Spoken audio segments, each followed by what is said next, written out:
Alright, so you want to know how to make a Disney ears holder, wall mounted ear holder thingy? Well, watch this video. I did the entire thing with Heart Tools.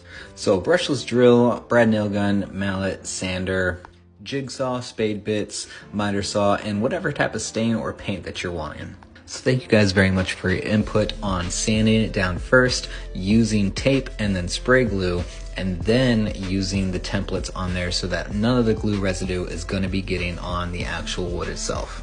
From here on out, that's exactly how I'm cutting everything out. So using the Heart jigsaw to go ahead and cut these pieces out individually so I don't have to work with the entire board. After I got that done, gonna be using some clamps. You don't have to, but I'm using some clamps just to make the job easier. Taking my time to cut in between all of these lines. I wanna make sure it's at least decently smooth and round. And yes, you can do something like this with a scroll saw or a bandsaw, but Heart doesn't make those yet, and I wanted to just show you guys that you can do something like this with Heart tools. So when you get done cutting everything out, you'll take your oscillating sander and you can either sand the edges by hand or use a clamp again to clamp it down to your workbench or workstation and sand down the edges to make them super smooth.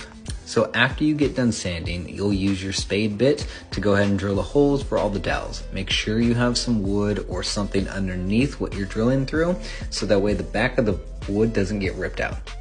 So you don't have to do this next part, but I did just to get it done quicker. I am drilling holes kind of in the center of the dowels, and then I'm going to be putting smaller dowels in those holes in the dowels, and then I'm going to be putting those dowels on my drill using some 400 grit sandpaper and then smoothing out the dowels completely, so that way they're smooth and it's a lot faster for me to do it like this. Again, you don't have to. After that's done, cut the dowels to size. My wife wanted this to be 2 feet long, so I went ahead and cut the dowels 2 feet and a quarter, I believe. And now I'm just doing some test fitting. Make sure you do some test fitting to make sure everything's gonna fit before you start painting or staining, because if not, that's gonna be just a lot of wasted time. So for this, I'm actually making myself a dowel drying jig, so that way when I do stain it, I can put this on here and I don't have to worry about it rolling around or anything like that. So for this, I'm using Weather Wash Barnwood. I really like the color of it, and I just like the application of the stain in general. Again, using the dowel rod drying jig that I made makes it to where I don't have to lay those up or anything. They're not going to be moving around.